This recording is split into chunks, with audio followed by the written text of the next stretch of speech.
You're watching Color 10 News at 10 in high definition. The stormy night in the Ozarks appears to be over. We endured many watches and warnings. Here for you tonight at 10 is some of the rain that fell in Springfield. We also want to show you Van Buren County, Arkansas, where a tornado touched down. Here's a look at some of the damage there. That tornado destroyed a church and ripped through several homes. Several injuries have been reported as well. Hello once again, everybody. I'm David Oliver. And I'm Ashley Ketz. Jamie Warner is in the weather lab tonight with a different weather concern we should all be aware of, Jamie. And then that would be the freezing temperatures that may be on the way later this week. Here's a look at where that tornado that occurred earlier this afternoon about 4:21 in southern Van Buren County near the community of Botkenburg, southwest of Clinton. That storm, thankfully, although had strong rotation with it as it made its way north and east through Stone County and then eventually Fulton County, we didn't have any additional reports of tornadoes. The other spot that has seen a tornado this evening is up near St. Louis. We've had some damage reported to homes there, so it has been an active afternoon. Thankfully, here in the viewing area, what we've seen is hail and high winds. We've had quarter-size hail reports out of Phelps County and southern Wright County, and we've also had several reports of downed trees in areas like Salem, Thayer, down through Viola, and Fulton County. The other big story has been the heavy rainfall, and there have been some areas that have picked up excessive rains. A stripe of very heavy rainfall extending from east of Joplin through areas of Hickory County, where 1 to possibly as much as 4 inches of rain fell, 1 to 3 inches in this stripe, and 1 to 3 inches in this stripe. Obviously, that led to some flooding concerns. That should come to an end, though, here as the rain is now on the way out and the cold air, as I mentioned, on the way in. 39 currently in Springfield. It's in the 50s to our east, but we'll be cooling off there. Tomorrow, a partly to mostly cloudy, quieter, and breezy day with highs around 51.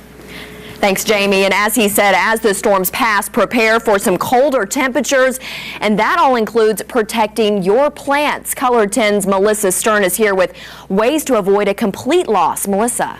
Gardening is a risky hobby. There are many things that can and often do go wrong, especially in the Ozarks where the weather is erratic. The constant changes can mess with growing seasons, so what's a gardener to do? 30's a little cold for a lot of the tropicals. Before you go buying the goods for your garden, you might want to think about protecting the ones you already have. A lot of people have taken out their house plants, and if they don't want damage done to them, I would advise to bring them back in. Becky Nicholas is a consultant and landscape designer at Wickman's. She says they've already brought in their own plants due to the severe weather expected in the Ozarks. Some plants are more sensitive than others. Kevin Marin and his girlfriend came to buy a plant as a thank you present for one of their teachers. We thought it would be nice to get him something, that he can remember us by. We hope he doesn't move it outside too soon. I guess if it's going to freeze tonight. The cold temperatures are making them rethink their decision. I think we're going to get him an indoor plant just to be safe. Nicholas says if you do have outdoor plants, there are ways to protect them. Try to cover them up. Do not use plastic. Always use paper or like your bed sheets or something like that to cover them, to keep them a little bit warmer. Move them up closer to the house if you could, because that's going to be a little warmer. May 1st is supposed to be our last frost date, but with as fickle as Mother Nature is, it's hard to count on that. For more tips and information to protect your garden, please visit our website, ozarksfirst.com. All right, thanks a lot, Melissa. Tonight, new at 10, critics accuse Missouri Senator Roy Blunt of supporting language in a bill tonight that benefits a top donor. The provision is part of a budget deal to fund the government through September, which passed last month. Our Kevin Schwaller shows us tonight what's at stake. Critics say agriculture company Monsanto will benefit from one section of the resolution. Senator Blunt questions some of the information out there right now and says it's farming families he's trying to protect. Farmers in cases against companies such as Monsanto and groups like the U.S. Department of Agriculture. This provision has never been debated publicly. It claims a new provision that Senator Roy Blunt favored to keep in the Senate bill would not only benefit Monsanto, it would undermine U.S. courts. This essentially allows companies to continue to sell their products even when a federal court recognizes that there could be harms. It's a new form of backdoor commercialization, if you will. According to the Center for Responsive Politics website, OpenSecrets.org, Monsanto is one of Senator Roy Blunt's top donors in recent years. It shows that individuals associated with Monsanto donated more than $44,000 in 2010. There's no provision in the Ag Bill that benefits Monsanto. There is a provision in the Ag Bill that benefits farming families. Senator Blunt says in some cases families lost lots of money. What we've had in the country in the last few years is a couple of big cases, one on alfalfa and one on sugar beets, where USDA would approve a crop. Farm families all over the country would plant that crop, and then some federal judge somewhere would say, I think that needs more study, and so you can't harvest that crop, you can't sell that crop. And the senator says in those cases, higher courts overruled those decisions. Now, I did not speak directly with Senator Blunt today. His press office said he was not free for an interview. He did speak about this topic, though, at a press conference call, and the responses you heard there today were from an affiliate when they asked about this question earlier in the week, Senator Claire McCaskill also voted for the larger continuing budget resolution. She also receives campaign money from Monsanto. Thanks, Kevin. Lawmakers in Washington appear to have a deal on gun control legislation. The bipartisan proposal requires background checks for guns purchased at gun shows and over the internet. The current background check system just covers guns purchased from licensed gun dealers. Pennsylvania Republican Pat Toomey and West Virginia Democrat Joe Manchin announced that deal today. Both senators have a top rating from the National Rifle Association, and their compromise could appeal to conservative lawmakers who oppose gun control. Truly, the events at Newtown changed us all. It changed our country, our communities, our towns. I don't consider criminal background checks to be gun control. I think it's just common sense. The NRA released a statement critical of the background check compromise, saying it will not prevent the next shooting. Still, Senate Majority Leader Harry Reid plans to start debate on gun legislation tomorrow. Saturday mail service appears to be safe at least through September. That's because Congress recently passed a spending bill that prohibits the U.S. Postal Service from cutting delivery days through the end of the fiscal year. That's September 30th. Now, the change to 5-day delivery was set to take effect August 5th. The post office says cutting the extra day will save about $2 billion a year. In tonight's medical coverage, Missouri's governor hopes business leaders help him expand Medicaid in the state. Today, Jay Nixon spoke at the Springfield Chamber of Commerce. Color 10's Laura Kennedy attended that meeting. Rick's Automotive employs 40 Springfield workers like these mechanics. The shop's owner, Rick Hewlett, is proud to pay for his employees' insurance. We've offered full health care benefits to our employees, paid 100%, but that's going to become something that we're not able to offer any longer. With the rising cost of health care, politicians from Springfield to Washington are brainstorming solutions. Missouri Governor Jay Nixon is touting Medicaid reform, a new federally funded program to bring federal dollars to Missouri. It clearly benefits the state budget because right now our Medicaid system is a 60-40 system, 60% federal, 40% state. This is 100% federal money. And even on the out years, it would continue to move forward. It's 90-10. He leans on the results of a recent study by the Missouri Hospital Association, which says premiums for Missouri families could increase nearly $2,000 if reform is not passed. If we fail to act and move forward, to improve our health care system, to keep downward pressure on premiums, to add jobs and move forward, we will have missed a tremendous opportunity. Opponents in the state legislature believe leaning 100% on the federal government could be detrimental in the long run. Trying to avoid making a hasty decision without understanding the actual cost to Missouri, not only now, but also down the road. The governor's proposal is endorsed by the Springfield Chamber of Commerce, nearly 60 local business groups, and Rick, who feels action needs to be taken soon. And so it's going to have to be passed down, and it's going to end up in health care costs, and they're already at the max of what we could possibly afford. We just, as small business owners, we just can't take any more on. Senator Dixon says Governor Nixon met with the Republican caucus yesterday to talk over Medicaid reform. Dixon is encouraged by the communication, but says he and his colleagues would like more information on the long-term impacts before they make a decision. An Ozarks family mourns a toddler killed in a house fire. This happened this morning over in Willow Springs. City leaders say 2-year-old Cooper Biddick didn't make it out of his great-grandmother's house when a grease fire got out of hand there. Here's a picture from the Ozark Radio Network of the house fire. The boy's mother had just dropped him off there before she went to work. Investigators say the great-grandmother tried to put out the fire, but she was driven out of the house by the flames. Government offices in Stone County reopen tomorrow. A bomb threat closed the courthouse in Galena today. The sheriff says around 9 this morning, somebody called 911 and said there might be a bomb inside the building, so everybody evacuated.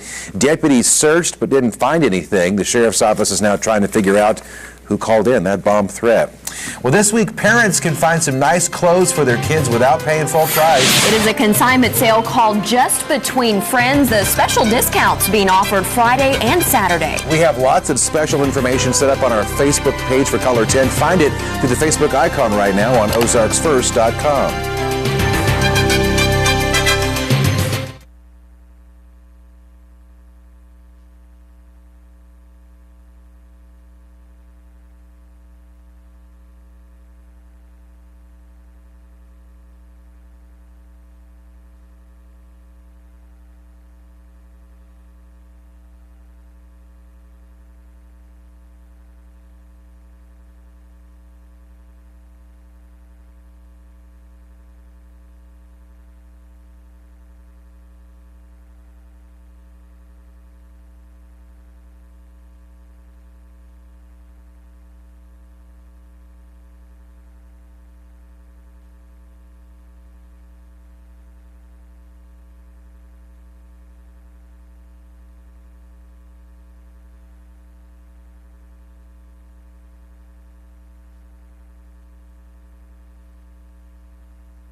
Well, here is some good news for you tonight. This week, parents can save cash on stuff for the kids. Yeah, the annual Spring Just Between Friends consignment sale is happening once again right now at Remington's. Parents can buy gently used children's items between 50 and 90% off retail prices.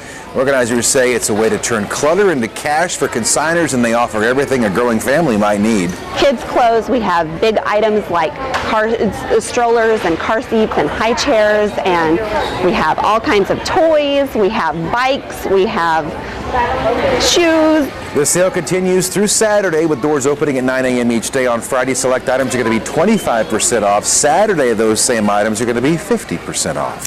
Some of the brightest students in the region put their math skills to the test today in Springfield. Missouri State University hosted more than 1,000 high school students for the Pummel Math Relays. With pencils and calculators in hand, they competed in 16 different individual and team events. The relays are centered around math, but it's something the kids look forward to. They love being rewarded for some academic excellence. They love going places. It's a wonderful field trip. But from my perspective, I love that we can honor them and recognize this talent. Awards were handed out, including 2 scholarships for high school seniors. This is the 41st year MSU's math department has hosted the Pummel Math Relays. It has been a busy night in the weather lab, but right now it seems like, Jamie, things are kind of calming down. Yeah, certainly things are looking a lot better out there. The rain coming to an end. I think our flooding concerns are going to be easing here over the next few hours with the rain stopping. And really the only concern the rest of the week is going to be cold temperatures and maybe some light freezes Friday and Saturday morning. But spring temperatures aren't going to be too far behind when we can expect that coming up.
And now weather with Color 10 News Chief Meteorologist Jamie Warner. I stepped outside about 45 minutes ago, and it is not nice now in Springfield. Temperatures have dropped into the 30s, 39, and winds are breezy out of the west at 15 miles per hour with some drizzle out there. Yeah, so no fun being outside right now. Temperatures are in the 30s west of Highway 65, east of Highway 65. It's cooling off. West Plains 54, 43 in Mountain Home right now at this hour, 52 in Rollin. This is really pretty amazing when you look back only 24 hours ago at this time. Temperatures were well into the 70s. So some spots actually looking at temperatures close to 40 degrees colder than where they were 24 hours ago. Here's our line of storms exiting now to the east. We've still got some lingering light showers, though, in areas like Dent County, Shannon, and Oregon counties. This is not going to last much longer. But even here where you can't see any precip being picked up on radar, there's likely a little bit of drizzle there. That all will gradually exit as we work through the rest of the overnight hours. Rainfall has been very impressive. particularly, I think, from about east of Joplin, north and east across Hickory County. There's a stripe in here where locations picked up between 1 and 4 inches of rain. Camdenton sort of reflecting that at 3.37 inches of rain here in the last 24 hours. And areas to our east also picking up some heavy totals between 1 and 2 inches. Officially here in Springfield, 1 3/4 of an inch of rainfall. Now, the pattern across the United States features a trough. You can kind of see that upper level storm right there. That trough is going to gradually make its way on off towards the east, and that's helping to allow the cold air now in across Kansas, Oklahoma, Missouri, and Arkansas. Earlier in the day, though, we had to wait on this line of showers and thunderstorms to the west because that upper level energy had to catch up with it. And once it did finally catch up with it, it forced it east pretty quickly. That caught up with the front where we were looking at thunderstorm activity this afternoon, and now everything racing very quickly on off towards the east into the Ohio Valley. So we are done with this wet weather. Let's take you hour by hour. Overnight tonight, skies are going to remain generally cloudy out there, and it's going to be breezy, and there could be, again, a little bit of drizzle for the next few hours. Temperatures will continue to cool into the mid-30s for overnight lows, but we should stay above freezing tonight due to the clouds and the wind. Now, for tomorrow, I don't know that this is doing it justice. I think we will probably find some cloud cover probably as far south as I-44, maybe down to about Highway 60. So partly to mostly cloudy skies here, and then mostly sunny to partly cloudy skies further south. In areas that get sunshine, we'll see warmer temperatures into the 50s. Areas that have thicker clouds will likely see afternoon highs in the upper 40s. Skies will clear out for the most part, I think, Thursday night, and that's when it could get pretty close to freezing. The one thing that may help us out is the fact that there'll still be a little bit of wind out there, and that may keep temperatures from actually bottoming out at freezing. Then during the day on Friday, we'll find mostly sunny skies and the beginning of a warming trend with highs in the mid to upper 50s. Tonight, 36, winds breezy out of the west at around 10 to 15 miles per hour. Again, you can see overnight lows in the area generally in the 30s. For tomorrow, we'll find a partly to mostly cloudy day here in Springfield. About 51 for the high, breezy west winds at 10 to 20 miles per hour. I think, again, a bit colder and cloudier to the north and a bit warmer and sunnier to the south as you get into northern Arkansas. Warming trend starting up on Friday. I think Friday night under clear skies and light winds, it's going to get very close to the freezing mark, if not go a little bit below. So that's going to be the one day that we have to be concerned about a light freeze. And then Saturday, partly cloudy, 65. And then it warms up sharply Sunday into Monday with highs well into the 70s Sunday afternoon. That is my pick day of the weekend. And then Monday, it looks like highs possibly up around 80. And then Tuesday into Wednesday, the next front will settle south into the Ozarks, and with it will come more showers and thunderstorms. You know what? Sunday's my pick day of the weekend, too. Why? It's going to be nice to be outside. We're going to go play miniature golf this Sunday, I think. Yeah? Down in Branson. Yeah, maybe so. You Well, never that sounds know. like a lot of fun. I made a promise Easter weekend, so we're going to fulfill the promise. So here we go. That'll be fun. Yeah, it will be. All right. Thanks, Jamie.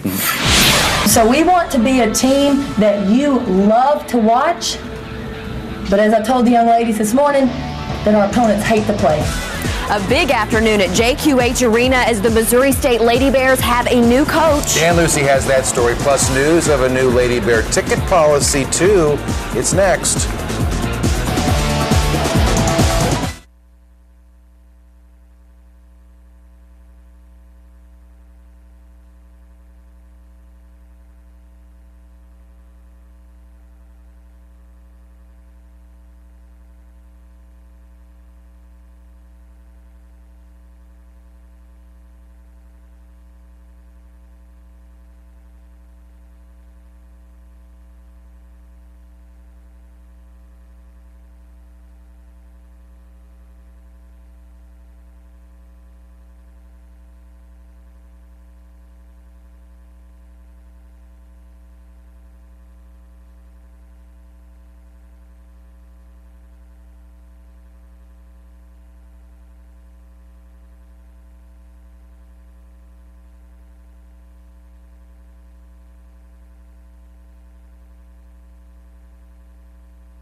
And now, the Chevy Dealer Sports Report with Dan Lucy. For the last 3 weeks, Missouri State has been looking for a spark to jumpstart the Lady Bear basketball program. They found her in North Carolina. And as Color 10's Nick Carboni reports, she has a winning pedigree starting in her playing days at Tennessee. After Nyla Millison was let go last month, athletics director Kyle Motes said he wanted the opportunity for the team to go to more NCAA tournaments. Well, today he hired Kelly Harper. She's gone to 11 as both a player and a coach. Right off the bat, the Lady Bears' new coach paid homage to her new home. The tradition is such a big part of this program, and that is a legacy that we will embrace. Kelly Harper, the 7th coach in program history, knows a bit about tradition and legacy. Then Kelly Jolly, she led Pat Summitt's Tennessee Lady Vols to 3 straight national championships in the late 90s. I know what it looks like to be at the highest level and to be successful there. But North Carolina State let Harper go after 4 seasons. Still, she beat 3 other candidates for the Lady Bears job, signing a 5-year deal with a base salary of $145,000. She knows how to win, and she knows what it takes to win. Simply put, she's a winner. Harper, who will be just 36 when the season starts, won at Western Carolina, taking 2 trips to the NCAA tournament. But after dancing in her debut at NC State, the program finished no higher than 7th in the ACC. We made progress, and we were better every year. And, sometimes things just don't work out. Hours before being introduced, Harper made a good impression on her new players. We were all pleased because she does have quite the credentials. Learning under Pat Summitt and her being a point guard especially is just exciting for me. Despite regular season success under Nyla Millison, the Lady Bears haven't been to the NCAA tournament in 7 years, and the program's failed to recapture the magic of 2 Final Four runs under Cheryl Burnett. Everyone who knows women's basketball understands this is a very good program, and a program that I feel like we can win at. 2 other questions still lingering from last month's news conference are ticket sales and marketing. Kyle Motes says both of those will be addressed with new policies coming up soon. At JQH Arena, I'm Nick Carboni for Color 10 Sports.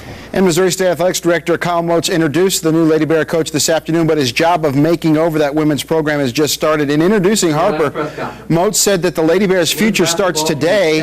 Missouri State President Cliff Smart said he wants to change the trajectory of Lady Bear basketball, and soon MSU will introduce a new ticket policy for women's basketball with a majority of the lower bowl season ticket seats available for $80 to $100 with no seat assessments.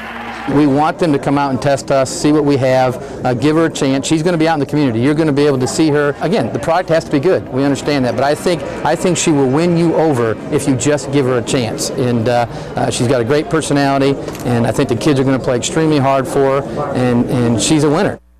The first place Kansas City Royals looking for a 3-game series sweep of the Twins tonight. Bottom of the first, Billy Butler just crushes this shot to straightaway center.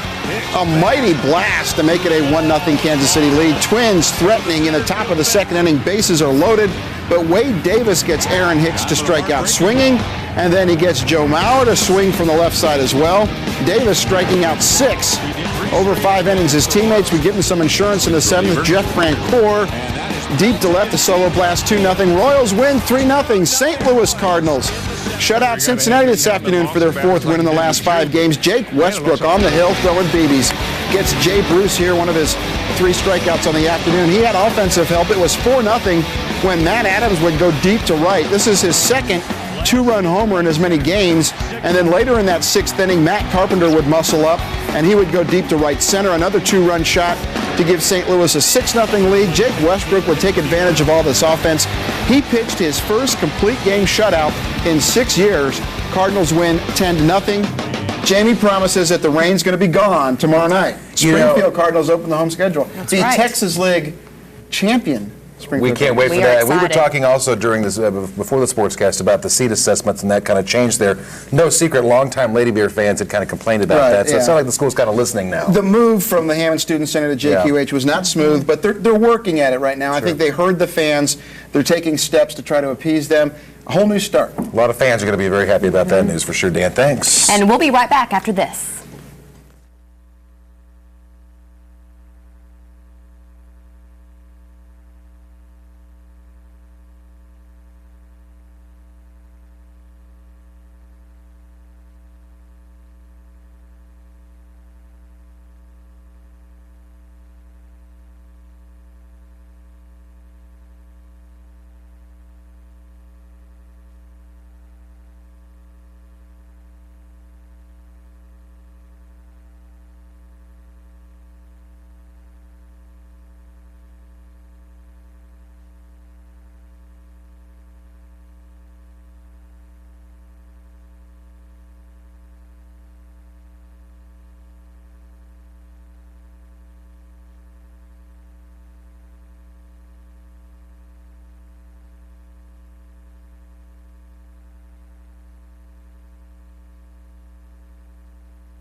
Here are tonight's winning lottery numbers.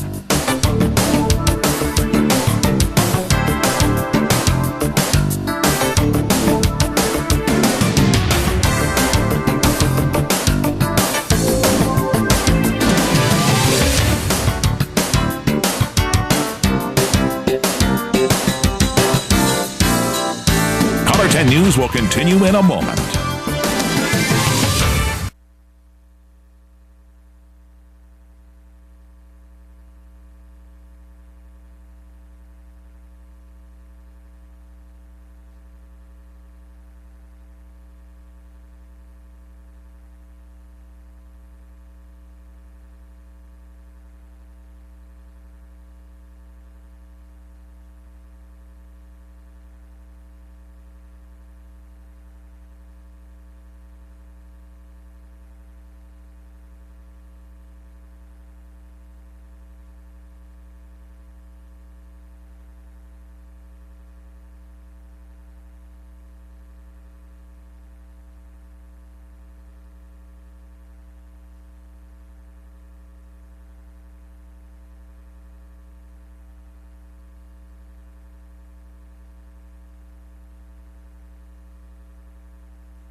Well, tomorrow is the Cardinals' home opener here in Springfield. Tell us it's not going to rain. Well, Dan already called me out on that. I guarantee that it will not rain. Yeah, it's not we're going going to rain. guarantee I it. guarantee that it will be cold out there. I mean, at the start of the game, about 50, and then dropping through the 40s as we work through the game. So it's going to be a chilly home game. After that, though, temperatures back on the way up, and it looks like 70s again by Sunday. And again, how many? I guarantee they'll win. Is this season 9 coming up tomorrow? Wow, season 9. Good night. Good night.